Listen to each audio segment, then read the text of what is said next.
Hi YouTube, it's John Zuzga again with ZUMA Concepts. I had a guy write to me, ask me about the Firenocks and how I felt they worked with this setup that I recommended with the zombie arrows, and then I gave you that link for those, the insert bushing. So I rush ordered these so I could put this video together for you guys, and I had some time to look at it, and I'm going to go through what I did and I'm going to show it to you guys again. I'm going to be using my scale, I got a mic, and I'm going to go through what I found with these, and I'm going to show you some things that kind of raised some concern for me. I think they would work. They fit in the arrow all right, but I'm going to show you a couple of things, like I said, that raised some concern for me. I think these Firenocks are a phenomenal product. They're really cool. There's just some issues with them that I'm seeing after I've had an opportunity to look at them and use them on my piece of equipment. I was going to set up some test arrows and run them, but after what I found, I don't think I'm going to. I'll explain it to you guys as I'm going through, but generally what happens with patented items, and these nocks by Ravin are patented. If you measure everything out on here, and I checked the inner diameter here and then the opening gap, and the gap is what has me most concerned. You take one of the patented nocks and you click it on the string and it sticks and it stays and it's there firm and it doesn't move around. And when you go to the Firenock and put it on, they wiggle, and I'll show you what I'm talking about when you see that. The thing that has me concerned is a while back I had a Parker bow for my kids, and they used the half moon nocks, and if them things aren't seated right, you can actually fracture your limbs. And I think that's one of the big reasons that Ravin is so critical about their nocks, and doing the upgrade like this that I had recommended in my previous video. You're using all of their same stuff. You're using their nocks, which are patented, and obviously you can't patent the bushing, because the bushing was already previously made. It was already in circulation, so that's one of the reasons you can still find these, that somebody's making them. Again, I'm going to go through that. I'm going to take the camera off here and I'm going to get up close and show you guys what I found. And again, I just want to help you viewers out, save some money, and give you some decent information. I realize some of you guys are already using this stuff, and more power to you. That's great. I'm just, from my experience and what I'm seeing, I personally wouldn't. So I'll take you through this, and hopefully I'm helpful to you.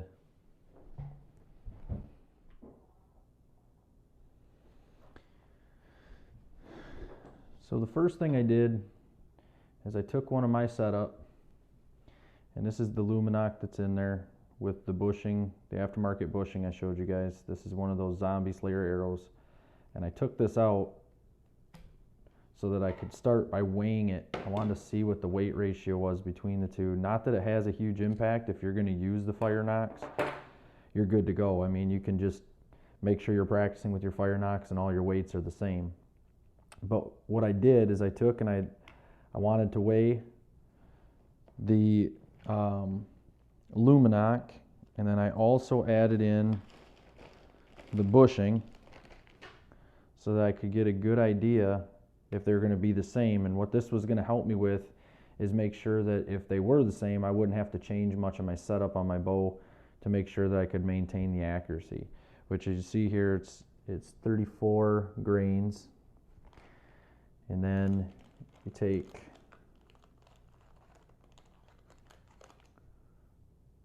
one of these,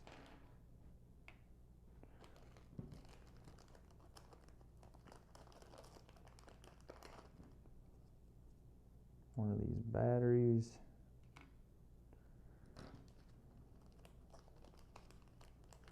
one of the light boards,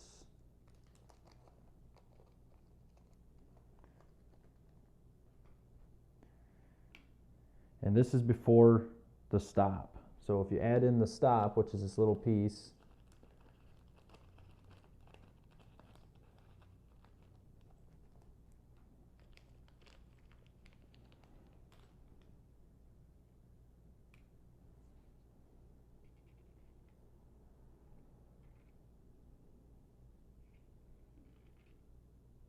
you end up at 36. So it was going to be a little bit heavier than what my original setup was, which I don't think 2 grains is going to change the world for you, so not a huge deal.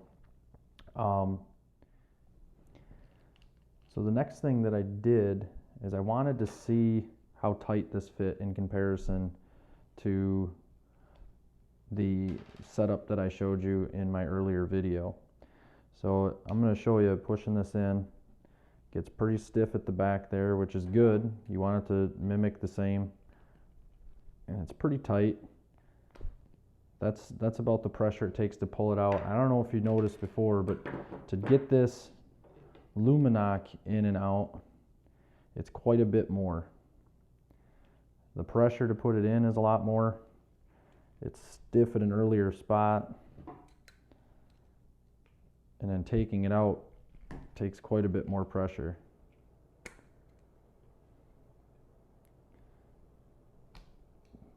So that was one thing that I looked at. Here was the concerning part. When I take this Firenock and I click it on there, it barely have to do anything to get it on. And then it flicks, it wiggles. I don't like that kind of a fit for a bow that is producing as much horsepower as this one is. Now here's a Ravin knock. Hear that real distinct click, and I have to push on this to move it. If I flick it, it don't go nowhere. And if I move it and you look, it moves the string. And then to get that off, it's quite a bit. And then this is my used ZUMA. Even my used ZUMA, from their measurements, is real stiff on there. There's not a lot of room for wiggle. It will not move in and out where that Firenock will. If you see it, I'm moving the string, I'm moving everything when I move on this. Now again, with that Firenock, if I grab this and try to move the string, it just comes right off. That wiggle right there, that is the most concerning part for me, is that there's space. When that space is there and the string slaps the arrow, it causes harmonics in the limb that can cause a fracture.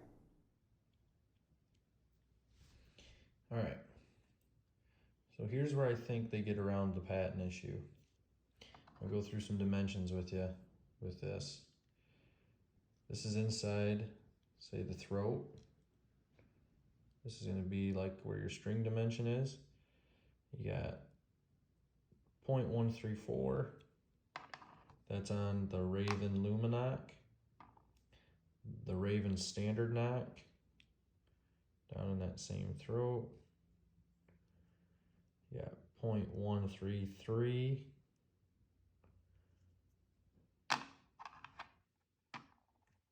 And then the Firenock,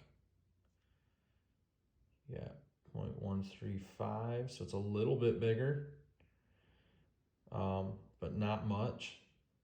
Here is the part that had me worried. This is where I think the actual change is. If you look at the opening, you got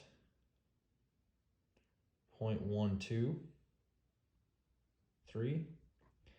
That's on your Firenock. Now when you go to the Ravin, 0.11. You get that on both of these. And I think that slight change gives them enough variation that they're not bound with patent rights. But in the same regard, that's what's causing that play on that string. Those are the issues that I found and that I wanted to explain to you guys on why I think they're happening, and let you make your own decisions based off of what I'm showing you.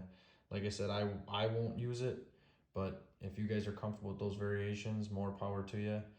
Like I mentioned earlier in the video, my daughter had a Parker bow, and because of improper seating of the arrows, she actually had a limb fracture, and we had to have that replaced. But a lot of that was caused by improper seating of the arrow and the string slapping the arrow as it's coming out, causing those improper harmonics on the limbs. And I gotta imagine that it's gonna be an amplified issue on these Ravin crossbows. So here's another interesting thing I found. This is your setup for hunting. It's got your light with your board, your battery, your backstop, and your knock. Your backstop gets glued into your arrow. In an extreme shock situation, it prevents your battery from flying out of the back. So all of these pieces go on. I'm going to do a weight comparison between this, which comes out to 36, and this setup here is what you're supposed to use for target practice. It's supposed to be a match weight to this, and you're just supposed to swap out the nocks. Now when you swap out the knock, that backstop stays in. Remember I said that gets glued into the arrow. So let's check out the difference between these two weights to see if this is in fact a match weight.